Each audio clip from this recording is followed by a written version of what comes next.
Nós vamos continuar a leitura em Filipenses, e continuando a ordem da leitura do texto, conforme tem sido pregados nos últimos domingos, nós hoje vamos ler o texto de Filipenses 2, do capítulo 2, dos versos 19 até o verso 30.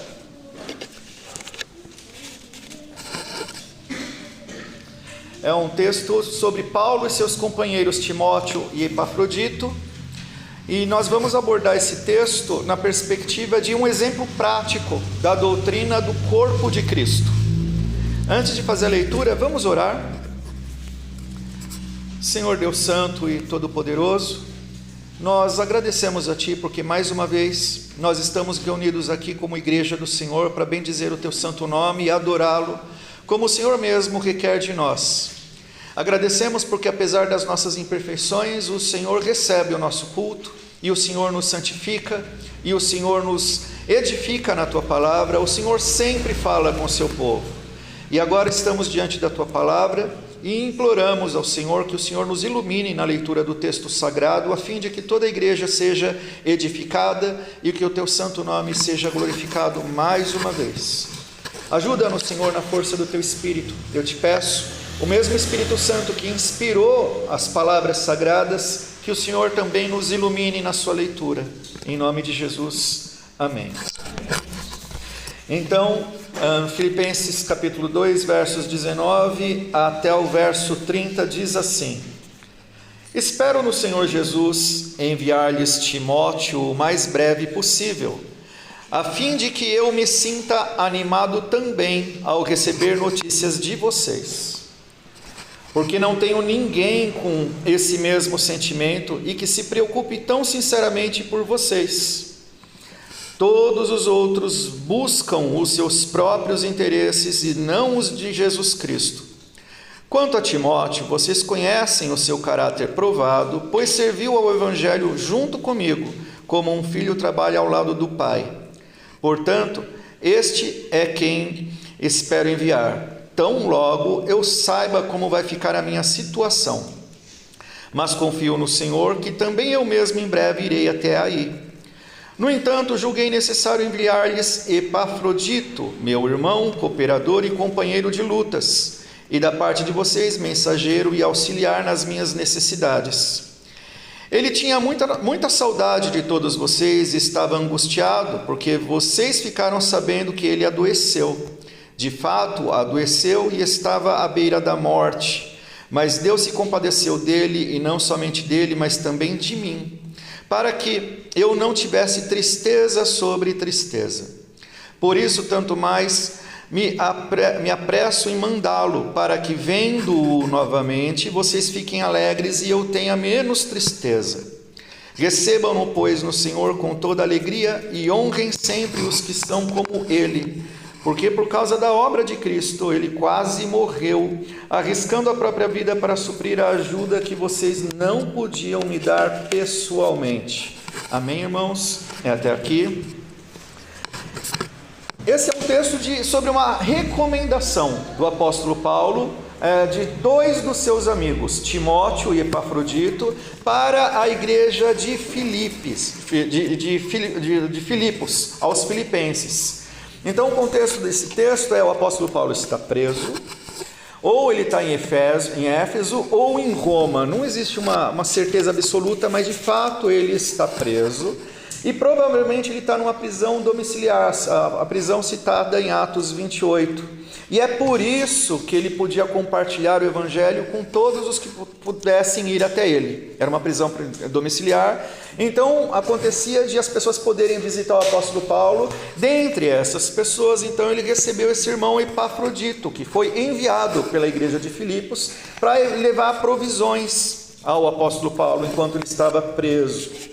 Então esse é o contexto. O apóstolo Paulo preso, e ele então faz essas recomendações a respeito desses irmãos para essa igreja. Os propósitos da carta aos filipenses são, a gente já viu pregações sobre isso, e nós vimos no começo em que Paulo agradece as ofertas, então ele está citando isso, o que os filipenses fizeram a favor dele enquanto ele estava preso, e ele responde encorajando os irmãos numa fé perseverante, exortação à humildade e à unidade. Isso aqui é muito importante na análise do trecho que nós lemos agora. E então ele parte para a parte que nós lemos, que é essa recomendação dos irmãos Timóteo e Epafrodito à igreja. Nós vimos na exposição do domingo passado, no trecho de Filipenses 2, 12 a 18, o tema sobre desenvolvimento da salvação, a ideia bíblica de que os crentes são salvos pela graça, pela obra do Senhor Jesus Cristo, mas para fazer uma comparação sobre o desenvolvimento da salvação, não é a ideia de que nós nos salvamos, nós produzimos a salvação, mas é a ideia de que uma vez que nós fomos salvos, nós precisamos crescer na graça e no conhecimento, amadurecer na fé, como foi exposto domingo passado. É o conceito de que nós precisamos deixar de depender do leite da primeira infância, para aprender a comer um alimento mais sólido, para então nós sermos mais fortalecidos, para podermos servir com mais eficiência. Essa deve ser uma aspiração de todos os cristãos. Não devemos nos contentar com simplesmente achar que a salvação basta. Embora seja maravilhosa a obra de Deus da salvação, mas nós fomos salvos para servir a Deus, para praticarmos as boas obras que o Senhor preparou desde antemão, antes da criação do mundo, para que nós andássemos nelas. Então, esse texto que nós lemos está num contexto já imediato do desenvolvimento da salvação, do serviço, do amadurecimento dos cristãos. E a gente vai entender isso. Por que esse texto, então, veremos que é um ensino prático sobre a fé que é compartilhada entre os crentes, como desdobramento do desenvolvimento da salvação. Então, voltando para o texto, para a gente perceber essas coisas, isso servir de estímulo para a nossa fé, para a nossa edificação, e para entendermos verdades que elas estão assim como se fossem camadas no texto, que o apóstolo Paulo está falando sobre elas, ele está falando sobre a vida com Deus, sobre como é a espiritualidade cristã, mas ele está falando isso na recomendação desses dois irmãos. Existem verdades que estão embutidas no que o apóstolo Paulo escreveu, nas histórias desses irmãos, que fazem deles recomendáveis. E por que a igreja de Filipenses precisa disso? Por exemplo, a gente vê nesse texto, embora a carta de Filipenses seja constantemente citada como a carta da alegria, se nós lermos com atenção, a gente vê que o apóstolo Paulo demonstra estar muito triste. Ele menciona que ele está muito triste no verso 19, então ele espera enviar Timóteo o mais breve possível, a fim de que eu me sinta animado. Então o texto está revelando aqui algo a respeito do apóstolo Paulo, que ele não está animado. Ele precisa de um ânimo, e esse ânimo está relacionado com o envio do irmão Timóteo para aquela igreja. Existe uma situação em que a gente está vendo o apóstolo Paulo expondo a sua humanidade, e na sua humanidade a gente está vendo inclusive suas fraquezas, dentre elas a sua tristeza e o seu desânimo. E é interessante olhar nesse texto que esse desânimo e essa tristeza é recorrente. Se a gente vê no verso 23, por exemplo, a gente vai perceber: portanto, esse é quem espero enviar, tão logo eu saiba que vai ficar a minha situação. Então, no verso 23, o apóstolo Paulo está inseguro a respeito da sua situação. E ele relaciona tudo isso no verso 25. No entanto, julguei necessário enviar-lhes Epafrodito, meu irmão, cooperador e companheiro, da parte de vocês, mensageiro, auxiliar nas minhas necessidades. Então o apóstolo Paulo tem necessidades. O texto fala no verso 26 que ele, Epafrodito, estava angustiado por vocês ficarem sabendo que ele adoeceu. Nós vemos Epafrodito angustiado, nós vemos o apóstolo Paulo muito triste. Outra vez que o texto fala, no final do verso 28, Paulo fala: eu tenha menos tristeza. Então o apóstolo Paulo está sentindo muita tristeza. Eu estou fazendo aqui uma citação dos recortes do texto para mencionar para os irmãos que, embora o apóstolo seja um apóstolo, ele tem muita proximidade com Deus, ele é abençoadíssimo, ele teve contato pessoal com Cristo ressuscitado, que apareceu ele e ensinou a palavra de Deus a ele pessoalmente. O apóstolo Paulo, ele tem conhecimento da revelação de Deus, que para os irmãos que não sabem, a palavra de Deus, a Bíblia, ela é uma revelação de Deus, da sua verdade e da sua vontade, de forma progressiva, que chega no seu ponto culminante, no ápice, na plenitude da revelação, quando o Senhor Jesus Cristo encarnado veio ao mundo. Então nós vimos nele a revelação completa de quem Deus é, vimos a beleza da sua santidade, vimos a verdade na sua revelação absoluta. E então, a partir do Senhor Jesus Cristo, os seus apóstolos, eles ensinam a respeito da verdade na sua plenitude. Não existe mais nada a ser revelado. Eles apenas ensinam a respeito de uma verdade que já é plena. Deus já é plenamente conhecido. Deus já foi plenamente revelado ao mundo. E agora os seus apóstolos ensinam sobre isso. E aí nós pensamos sobre Deus ter se revelado. E o apóstolo Paulo, além de outros, foram beneficiados por terem entendido, recebido a graça de Deus. Mas nos choca olhar para um texto e ver e constatar que alguém da dimensão e na estatura do apóstolo Paulo está extremamente triste. A gente pode dizer que está num quadro de depressão. Alguém com uma espiritualidade plena, ainda assim o texto não esconde o fato de que ele ainda é humano, sujeito às mesmas fragilidades e sensibilidades e dores de qualquer pessoa. Então a gente vê isso no apóstolo Paulo, a gente vê isso também em Epafrodito. Ora, o texto a gente acabou de ver em Epafrodito que ele estava angustiado. Aí eu olho um pouquinho mais lá na frente, por exemplo, no capítulo 4, verso 6, o próprio apóstolo Paulo dizendo: não fiquem preocupados com coisa alguma, mas em tudo sejam conhecidas diante de Deus os pedidos de vocês pela oração, pela súplica, com ação de graças. O mesmo apóstolo e no mesmo texto, ele está dizendo que existe uma solução, uma escapatória para a angústia, que é a oração diante do Senhor. Mas no mesmo texto está a descrição de que Epafrodito está angustiado, porque ele deseja muito ver aos seus irmãos de Filipos, porque esses irmãos souberam que ele esteve muito doente, diante da possibilidade real de morrer, e Epafrodito está angustiado com isso, com o fato desses irmãos não saberem direito como ele está. Então a gente olha para o texto, aparentemente, de uma forma muito superficial, parece ter contradições no texto. A gente ouve muito recorrentemente que Deus é o nosso refúgio e fortaleza, socorro bem presente na angústia, Salmo 46. E nós estamos vendo o apóstolo e os seus amigos, enquanto o apóstolo está preso, angustiados, tristes. E aí a gente fala, e a gente se pergunta, mas esse irmão, ele não sabia que Deus é o seu socorro?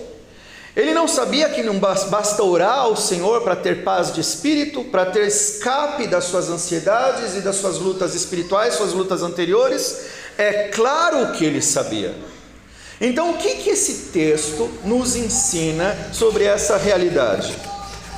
O texto, a Bíblia é totalmente verdadeira. Primeira afirmação que eu preciso fazer aqui: ela é totalmente verdadeira e nela não existem contradições.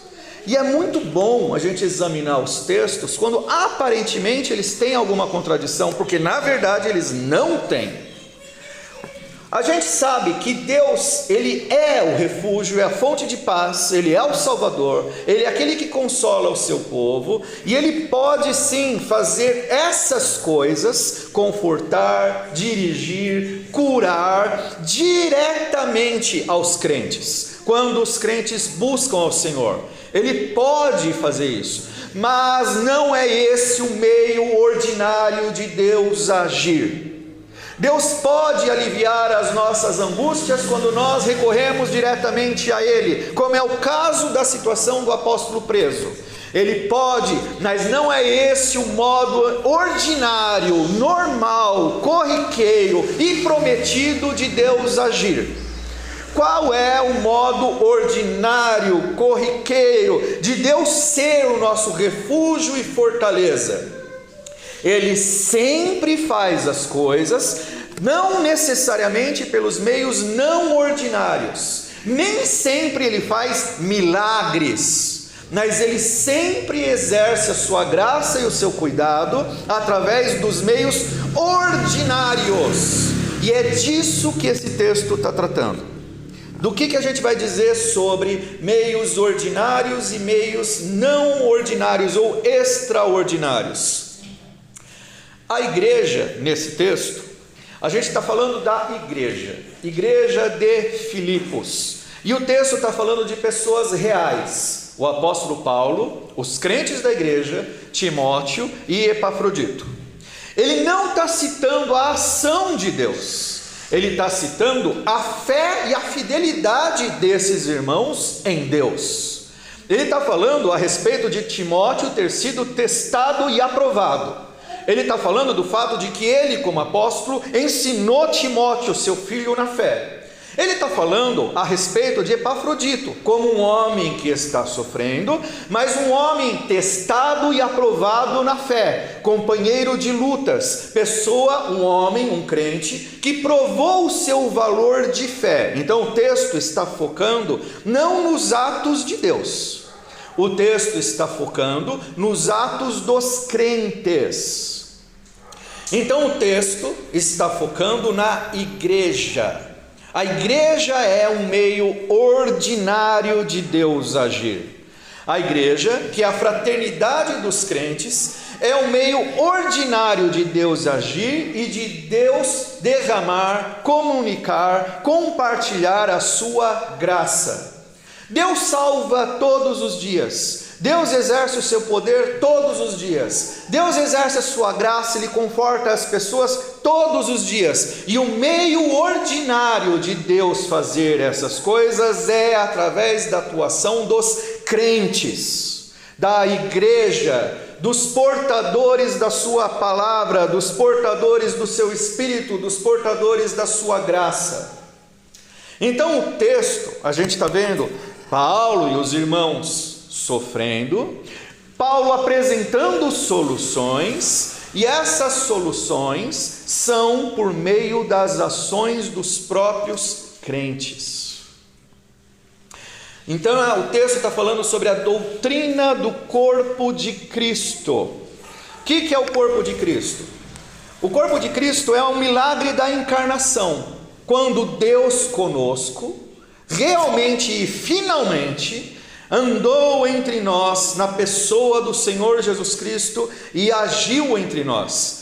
O texto anterior, no capítulo 2 de Filipenses, que já foi lido na semana passada, trata exatamente disso, de que Deus, na pessoa do Filho, que o apóstolo Paulo insta os irmãos a terem o mesmo sentimento do Senhor Jesus Cristo, que mesmo existindo na forma de Deus, não considerou ser igual a Deus algo que deveria ser retido a qualquer custo. Pelo contrário, ele se esvaziou, assumindo a forma de servo, tornando-se semelhante aos seres humanos. Deus, a segunda pessoa da Trindade, em Jesus se fez homem.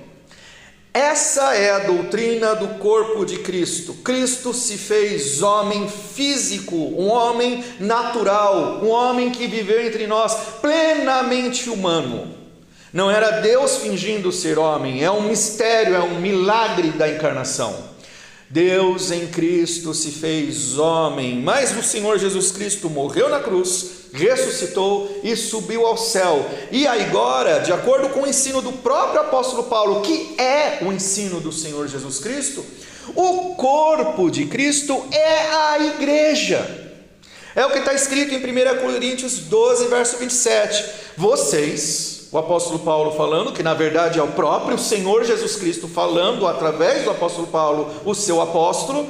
Vocês são o corpo de Cristo e individualmente são membros desse corpo. O que é ser membro? O que é ser corpo de Cristo? Irmãos, isso é um grande mistério, milagre e privilégio. Deus age no mundo através de pessoas que creem no Senhor, que foram remidos por Ele. Cristo é visto na igreja. Cristo age na igreja. Esse é o meio ordinário de Deus agir. Deus é o Salvador dos homens, mas o meio de salvar os homens é quando os crentes pregam o Evangelho. Deus é reconciliador. Cristo, o Senhor, é quem faz a reconciliação de pecadores com Deus Pai. E quem age no mundo promovendo essa ação do Senhor é a igreja. Pessoas comuns como eu e você, sujeitos a qualquer tipo de sentimento, raiva, fúria, ira, tristeza, mágoa, pessoas que são humanas em tudo, carnais, que conhecem parcialmente os seus pecados, porque eu nem conheço bem toda a minha natureza depravada, mas que já fomos reconciliados com Cristo. E portanto, por já terem sido reconciliados com Cristo, a nossa condição diante de Deus mudou. Nós não vivemos mais perdidos nos nossos delitos e pecados. Isso já foi resolvido na cruz. Agora nós somos embaixadores do reino do Senhor, portadores do seu poder, da sua palavra, da sua graça. O meio ordinário com que Deus age é através das nossas vidas, é através da igreja. Então, continuando a análise do texto, então nós vimos que na abordagem da semana passada, que a maturidade cristã, o amadurecimento, o desenvolvimento da salvação implicam em reconhecer meu irmão como parte necessária da minha jornada. Eu preciso crescer na fé. Deus quer que eu não dependa mais de leitinho, de cuidados excessivos. Ele quer que eu aprenda a servir. E aqui a gente está vendo no texto que a próxima etapa no reconhecimento da minha capacitação para servir necessariamente é olhar para o meu irmão como parte de mim nesse ministério. A gente costuma dizer que a fé cristã é uma fé pessoal, mas isso não é de todo verdadeiro. Embora a fé cristã seja pessoal, eu individualmente preciso ter fé no Senhor, ela é uma fé compartilhada, é uma fé coletiva, é na comunhão dos santos que Deus é adorado, Deus age, Deus se manifesta, e eu não tenho condição nenhuma, não existe essa perspectiva da palavra de Deus, de eu ser completo em mim mesmo na minha vida cristã. Eu sempre vou depender também dos meus irmãos. Eu não sou o corpo de Cristo, eu sou parte do corpo de Cristo, eu sou um membro do corpo de Cristo. Eu não sou igreja, eu sou parte da igreja. Eu sou um dos indivíduos que compõem essa congregação dos santos, um ajuntamento que o próprio Deus fez. Deus nos reuniu em Cristo. E por quê? O texto deixa muito claro do reconhecimento da humildade na fé cristã. Porque na dependência do apóstolo dos seus irmãos, olha, a gente está falando do apóstolo Paulo.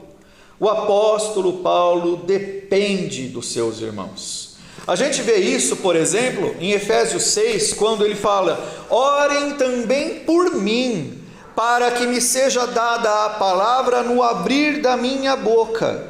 O apóstolo Paulo, para exercer o seu ministério de uma forma eficiente, ele depende de os irmãos orarem por ele também. Nem o apóstolo Paulo, nenhum dos apóstolos que foram chamados diretamente pelo Senhor Jesus, nenhum deles é completo em si mesmo. Todos nós e eles dependemos dos nossos irmãos para desempenharmos o nosso ministério cristão, para nos mantermos de pé na fé, para agradarmos ao Senhor de acordo com o que Ele mesmo merece, com a devoção e o serviço dos quais Ele é digno. Então nós somos incompletos, nós somos interdependentes. As consolações do Senhor, a instrução do Senhor, o pastoreio do Senhor, são ordinariamente manifestos através do ministério da igreja. A gente leu no texto, o apóstolo Paulo recebeu a ajuda da igreja de Filipos através de um enviado da igreja, que é o Epafrodito. Enquanto o Epafrodito, e aí ele recebeu, ficou feliz, aquilo foi necessário à subsistência do apóstolo Paulo. Logo, o apóstolo Paulo dependia do socorro dos irmãos. Ao ser socorrido por Epafrodito, Epafrodito ficou severamente doente e quase morreu por causa disso. E ele não morreu, ele se recuperou, mas quase morreu. E a igreja que enviou Epafrodito ficou sabendo da enfermidade dele, mas parece que não ficou sabendo que ele estava bem agora, que ele se recuperou. E Epafrodito está angustiado, porque ele precisa acalmar os corações dos seus irmãos, ele precisa mostrar que ele está bem. Vamos dar uma pausa aqui. Pela nossa lógica, bastante comprometida pelo pensamento mundano, Epafrodito foi mandado pela igreja para socorrer o apóstolo Paulo, e no socorro exercido pelo apóstolo Paulo, Epafrodito ficou tão doente que quase morreu. Parece que Deus não está cuidando tão bem assim dos seus servos. O apóstolo Paulo preso, quase desamparado. O texto diz que ele não tinha outras pessoas em quem ele confiasse, quando ele está falando em enviar Timóteo. Não tem crente de verdade suficientemente confiável para ser enviado. Epafrodito chega e ele passa muito mal, quase morre. Uma leitura muito equivocada nos leva às vezes a considerar que Deus não parece estar cuidando tão bem assim dos seus servos. A gente ouve muitas vezes histórias de missionários que vão a campo e sofrem muito. Deus tem poder para cuidar dos seus servos. Deus tem poder para enviar, para mandar se for preciso, o maná do céu.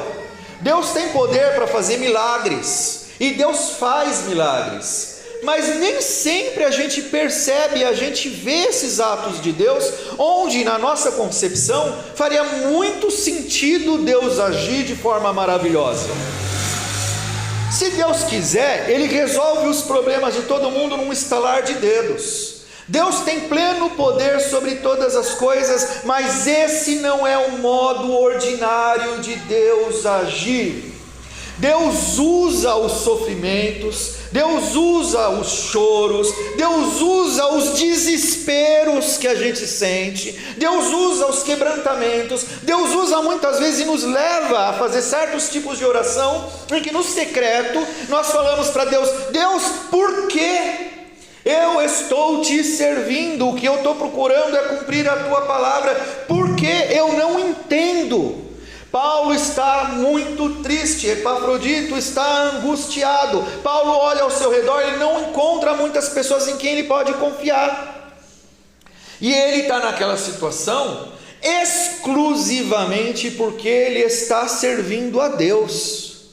É como se disséssemos assim, de uma forma bem fria: Paulo se deu mal porque ele está servindo ao Senhor.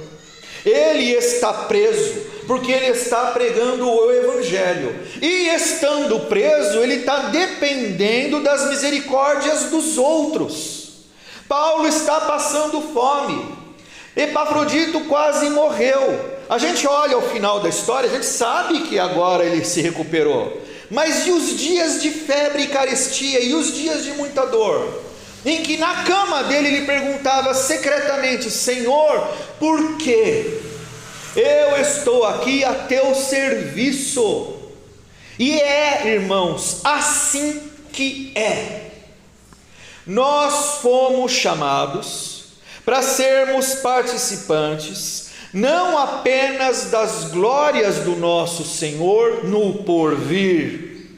Nós fomos chamados para sermos participantes também das suas dores.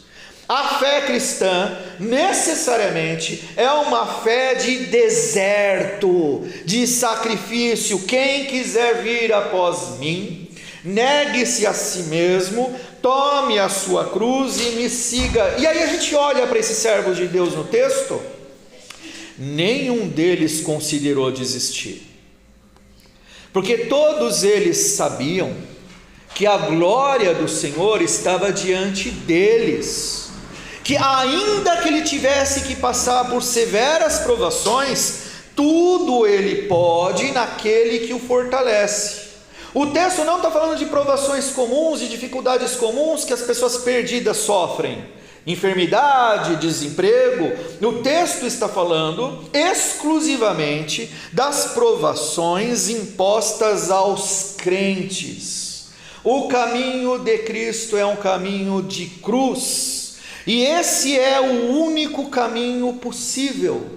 Nós olhamos para o apóstolo Paulo, para Timóteo e Epafrodito, todos eles profundamente testados, provados, mas aprovados por Deus, porque as dores do tempo presente de nenhuma forma poderiam se comparar com as glórias do porvir que eles já deslumbram, já veem, eles sabem que é certo.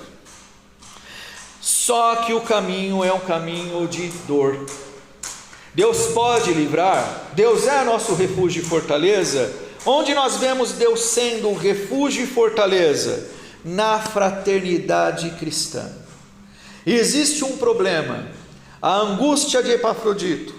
Existe um problema, levar uma mensagem para confrontar as heresias que estavam sendo disseminadas na igreja de Filipos, reafirmar a verdadeira fé e reforçar a fé daqueles irmãos. Como se resolve esse problema? Obviamente Paulo orava, Epafrodito e Timóteo oravam, mas como resolver esse problema? Envie os crentes, envie os portadores da graça de Deus, envie aqueles que foram instruídos na verdade. Por isso que é necessário na igreja o trabalho feito pelo apóstolo Paulo e por todos que vêm trabalhando desde então, de fazer discípulos, porque nós recebemos a palavra do Senhor e a sua graça, porque é um meio ordinário. O que nós recebemos é que vai promover salvação, reconciliação, conforto e segurança no Senhor. Esse é o meio ordinário. O apóstolo Paulo, mesmo preso, ele não era detido pelas circunstâncias, apesar das dores das circunstâncias, porque ele sabia que o poder não é dele, o poder é da graça que ele tem, que foi dado pelo Senhor, mas que é passado de pessoa para pessoa, na medida em que a palavra de Deus é pregada, e o Espírito de Deus faz a obra da transformação, fazendo com que um novo que recebeu a palavra de Deus, seja portador do mesmo poder que o apóstolo Paulo tem, o poder de servir a Deus, mesmo nas piores circunstâncias. E Deus pode ser que nos leve pelos caminhos mais difíceis, e pode ser que Ele não nos livre dos caminhos mais difíceis, como aconteceu com esses irmãos, mas os destinos sempre são focados, direcionados para a glória, não é tua, dele. Nós estamos a serviço do Senhor de todas as coisas, e o caminho é um caminho que inclui não apenas o privilégio de participarmos das glórias do nosso Senhor, isso é uma certeza, todo crente foi salvo para isso, mas o caminho, a trajetória, é uma trajetória onde nós também temos o privilégio de participarmos dos sofrimentos do Senhor. Hoje em dia é pregado um tipo de evangelho que eu tenho certeza que você já ouviu muito por aí, de que a palavra de Deus ela é uma promessa de vida boa e plena felicidade, nesse mundo, nessa vida. Não é. Se a prova de que Deus ama alguém são as felicidades e a prosperidade nessa vida, o apóstolo Paulo foi detestado por Deus. Todos os apóstolos foram odiados por Deus, porque se a prova da bênção de Deus for a nossa felicidade e realização nesse mundo, o próprio apóstolo Paulo fala sobre isso. Se não houver ressurreição, se não existir a esperança a respeito das promessas feitas pelo Senhor, nós somos os mais miseráveis de todos os homens. Por que nós não somos os mais miseráveis? Porque nós vivemos em função das glórias do porvir, e até que isso se estabeleça, com a volta do Senhor Jesus Cristo, no caminho dos cristãos, de uma forma ordinária, a regra é sofrer perseguição e ser injustiçado por causa do Senhor, conforme Ele anunciou nas bem-aventuranças do Sermão do Monte. E nós seremos felizes por causa disso. Então, a gente olha para o texto e pergunta: peraí, mas Deus não parece estar sendo muito coerente, porque os servos deles estão sofrendo, parece que sem precisar. Deus poderia muito bem não permitir que isso aconteça. Correção total nesse pensamento demoníaco. Deus olha para eles e já rotulou: bem-aventurados, felizes. Eles foram felizes. Eles morreram pela fé, eles viveram pela fé, o mundo os odiou, eles sofreram por causa disso, mas a coroa está reservada àqueles que perseveraram até o fim. Irmãos, nesse texto então a gente vê a ênfase do apóstolo Paulo em falar sobre a fé de dois irmãos para servir a uma igreja, a igreja de Filipos, e agradecendo, porque a igreja de Filipos serviu ao apóstolo Paulo ao enviar um deles para socorrê-lo. Ele precisava de socorro. Então, ao mesmo tempo, esse texto ele corrobora uma verdade de que a Bíblia não manda nós confiarmos em ninguém. Nenhum de nós, em nós mesmos, é confiável. Se nós lermos esse texto direitinho, as recomendações do apóstolo Paulo de que a igreja deveria receber Timóteo é por causa do Senhor, não por causa de Timóteo. A glória é de Deus, o serviço é feito por causa do Evangelho, movidos pela palavra de Deus, na força do seu Espírito. O que isso significa de forma prática para nós, irmãos?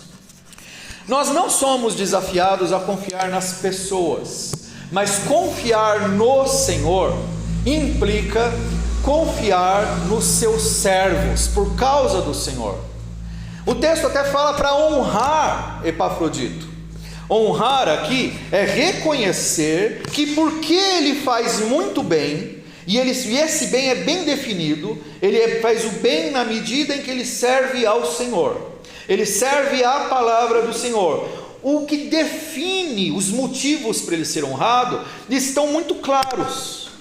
Esses homens estão servindo à palavra do Senhor, e por isso eles são reconhecidos como pessoas legítimas para serem reconhecidas, e o texto fala inclusive de honrado. E esquece a ideia honrada que os loucos estão falando por aí afora, de dar riqueza para pastor, para apóstolo. Não é isso. É de reconhecer que o serviço no Senhor é o melhor dos serviços. O texto então também está falando, e a gente costuma dizer: nós somos pecadores e nós não fazemos nada de bom. Não é verdade. Nós, enquanto estávamos perdidos e éramos simplesmente incrédulos, tudo o que nós fazíamos refletia a nossa decadência, a nossa natureza de pecado. Só que a partir do momento que o Senhor te resgatou, mudou o teu coração, te fez nova criatura, fez de você, deu um novo nascimento, uma nova identidade em Cristo, fazendo de você um filho de Deus, adotado por Deus, fazendo de você um portador da sua graça, do seu Espírito. A partir de agora, você pode e deve fazer muito bem. Você serve à verdade. O teu trabalho no Senhor não é vão. É um trabalho feito pelo Senhor através de você. O modo ordinário do Senhor agir no mundo é através da sua igreja. Então você, como crente, e baseado na instrução bíblica, orar ao Senhor, as suas orações são recebidas como orações feitas por um crente legítimo. Quando você tiver iniciativa para falar a palavra do Senhor, ainda que seja do seu jeito, gaguejando, tropeçando, com seus cacuetes, com seu sotaque, é Deus falando através de você. A tua evangelização pode salvar outras pessoas. Quando você estender as suas mãos em misericórdia para socorrer alguém motivado pela tua fé no Senhor Jesus, a gente pode dizer que é como se o próprio Senhor estivesse erguendo as mãos para socorrer aquela pessoa. Por quê? Porque nós somos membros do corpo de Cristo. Cristo age de forma ordinária através da sua igreja. Você olha para você como um pecador, Deus olha para você como alguém que foi revestido pela sua graça. Então saiba que o que você possui em Cristo é de Cristo e para a glória de Cristo. Por isso que os textos então fazem recomendações desses irmãos. O apóstolo Paulo sabia de quem ele estava falando. Esses irmãos foram testados e aprovados. Eles provaram ser servos fiéis do Senhor Jesus Cristo. Logo, por consequência, eles puderam ser recomendados à igreja de Filipos para servir aquela comunidade. E essa é uma graça que está ao alcance de todos os crentes. Todos os que creram no Senhor Jesus Cristo foram alcançados pelo poder de Deus, não somente para ser salvo por Ele, mas para ser seu instrumento como luz nesse mundo, para fazer com que as pessoas vejam a glória daquele que te salvou. Só que Deus vai usar meios ordinários. Deus pode fazer milagres, Deus pode levantar paralíticos, abrir o mar quantas vezes Ele quiser. Mas a gente vê num texto como esse, que o apóstolo Paulo parecia ter muita consciência. O meio ordinário de Deus agir são os atos dos crentes. São as movimentações que nós mesmos fazemos em obediência à palavra de Deus. Deus não vai usar anjos para pregar o evangelho na praça central da cidade, se nós não mobilizarmos e não fizermos isso. Se nós não usarmos nossa inteligência, nossa criatividade, nossos recursos para fazer esse tipo de coisa. Deus não vai mobilizar outras pessoas para irem orar pelos doentes e pregar o evangelho para os perdidos e fazer culto na sua casa, se você não tiver a iniciativa de simplesmente fazer. Senhor, mas quem sou eu? Todos nós estávamos mortos nos nossos delitos e pecados, e Deus nos amou antes da criação do mundo. Deus viu em nós uma figura disforme, perdida no pecado, que às vezes nem eu, nem você tem mais esperança em você, mas o poder é dele. Ele pega pessoas perdidas no lamaçal do pecado e Ele as ama, Ele as cura, Ele as redime pelos meios ordinários. Então você vai se sujeitar à instrução da igreja, você vai fazer o seu sacrifício de participar das atividades da igreja, você vai ler a palavra de Deus, estudar a palavra de Deus, orar, ter sua própria devocional, do seu jeito, e às vezes você vai tropeçar, nem sempre você vai conseguir, mas você vai andar achando que é na força da sua perna. O apóstolo Paulo está falando de pessoas que estão sofrendo, e que mesmo assim são os instrumentos eficazes e perfeitos, movidos pelo próprio Deus, para fazer a obra de Deus naquela igreja e naquela cidade. Pessoas angustiadas, pessoas que quase morreram e que de repente agora estão muito enfraquecidas, pessoas que estão com medo, pessoas que viram situações que encheram elas de pavor, pessoas corretas aos olhos de Deus para fazer a sua boa obra, porque a obra é de Deus, usando seus meios legítimos, pessoas resgatadas por Cristo, pessoas que às vezes nem elas acreditam mais em si mesmas, mas elas creram no Salvador, e é isso que importa, é Cristo quem nos redime. É Ele quem confere a nós a sua graça. É Ele que move a sua igreja. Esse é o meio ordinário de Deus agir. Então, irmãos, a situação em casa às vezes não está boa, as coisas parece que está tudo ruindo. Tenha a sua iniciativa, dê o seu passo de fé, sirva, ore, apresente-se para a igreja. Se você não sabe, o texto está falando de mover Timóteo para aquela igreja, e Epafrodito, é para instruir a igreja precisa ser pastoreada. Está lá o pastor Alan, acesse o seu pastor, procure instrução, direção. A igreja, Deus já equipou a igreja com todos os meios necessários para que você ande na presença do Senhor Jesus Cristo de forma eficiente, gradual, de uma forma que você seja cada vez mais santificado, fortalecido no Senhor. Afinal, o texto está falando sobre crescimento, o texto está falando sobre amadurecimento. O texto está desafiando os irmãos a não serem mais contentes, satisfeitos com uma fé apenas de criança, apenas para ser servido. Crianças precisam ser servidas o tempo todo. Crianças não sabem cozinhar, crianças não sabem tomar banho, crianças não sabem fazer coisa nenhuma. O texto está falando: cresça. É hora de deixar para trás as coisas de menino e seja um servo. Trabalhe, porque esse é o meio ordinário, usar pessoas, mesmo com suas fragilidades, com suas deficiências, com suas fraquezas, porque o poder nunca foi teu, é do Senhor. E eu quero terminar aqui, irmãos. Você vai ler o texto, você vai observar agora, é um texto que aparentemente fala só de recomendações, só das pessoas. Mas essas recomendações, por que o apóstolo Paulo recomenda Timóteo? Por que ele recomenda Epafrodito? Olha para eles, você vai se identificar, são pessoas que sofrem como eu e você. A Bíblia não tem super-heróis, a Bíblia tem um que merece toda a honra e toda a glória. Todos os outros são muito parecidos com qualquer um de nós. Moisés, Elias, Paulo, Pedro.